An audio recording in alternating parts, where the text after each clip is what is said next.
Profesores y alumnos del IES Cornelio Balbo, y estamos aquí porque, como veis en el cartel, estamos en contra de los recortes que están haciendo los gobiernos, tanto el central como el autonómico, a la educación. Somos profesores, nos gusta nuestro trabajo, nos gusta la escuela pública, y como nos gusta la escuela pública, pues hemos querido eso, hacerla pública, y qué mejor sitio que aquí en la Plaza Minas. Ahora dejo con mi compañero, que va a dar una clase de economía a nuestro primero de bachillerato. Gracias.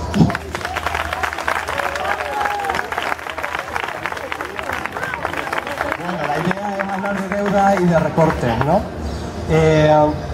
Yo creo que el problema de la deuda ha hecho que la crisis, el epicentro de la crisis se traslade de Estados Unidos a Europa, y de Europa a la periferia de la Unión Europea, es decir, a países como Grecia, como Irlanda, como Portugal, como España, como Italia.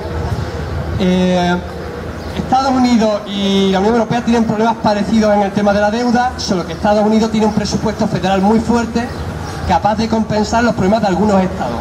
En Europa eso no existe.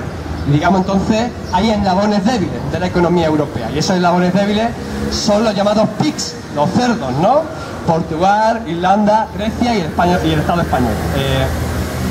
Pero además yo creo que la deuda tiene mucha importancia porque con la crisis de la deuda se están estableciendo subidas de IVA, subidas de las tasas universitarias, recortes en la educación, en la sanidad, en el empleo.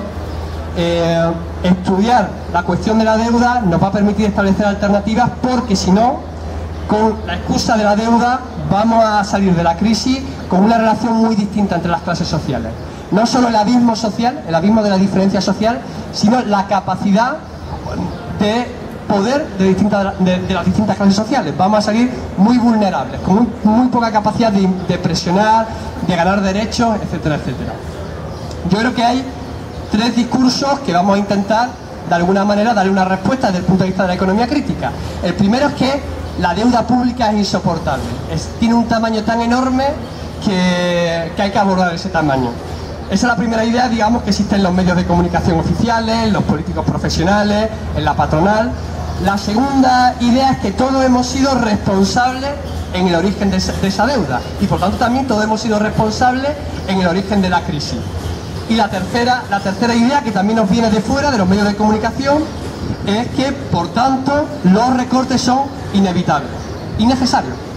Yo creo que desde el punto de vista de la economía crítica tenemos que desmontar ese discurso, plantear cuáles son las consecuencias de ese discurso y al mismo tiempo plantear alternativas. Y eso es lo que se trata hoy de hacer aquí un poco, ¿no? Entonces, desde el punto de vista primero, es decir, el tamaño de la deuda, pues yo lo primero que tendría que decir es que la deuda pública española es de las más bajas de la Unión Europea. Es decir, la deuda pública española estaba a finales de 2011 en el 65% del PIB. El PIB es, digamos, la valoración monetaria de la riqueza de un país producida anualmente. ¿Por qué se pone en función del PIB? Porque no importa tanto los euros que tú debas, sino la capacidad de pago que tengas de la misma, ¿no? Es decir, bueno, pues entonces voy a poner el dato porque me parece interesante.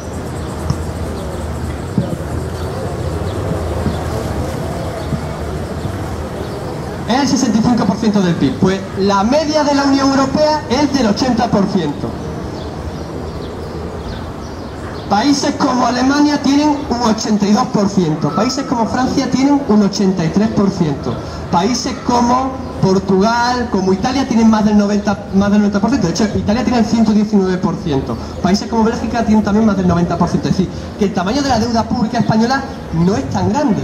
Es verdad que ha crecido mucho en los últimos meses, tendremos que dar una respuesta de por qué va creciendo, pero eso de que la deuda pública española es muy grande no es verdad. ¿Vale? Yo creo que la primera respuesta que tendríamos que dar es decir, quienes nos exigen recortar, como Alemania y Francia, tienen un porcentaje de deuda pública mucho mayor que el nuestro. Esa es la primera idea que tendríamos que contestar. Entonces, ¿dónde está el problema? ¿Tenemos deuda suficiente? ¿Hay mucha deuda? ¿España es un país muy endeudado? Sí, es muy endeudado. De hecho, debemos el 400% del PIB. Claro, cojones. No hay... No. ¿Y dónde está? Ok. Nada, no te preocupes. Ahora...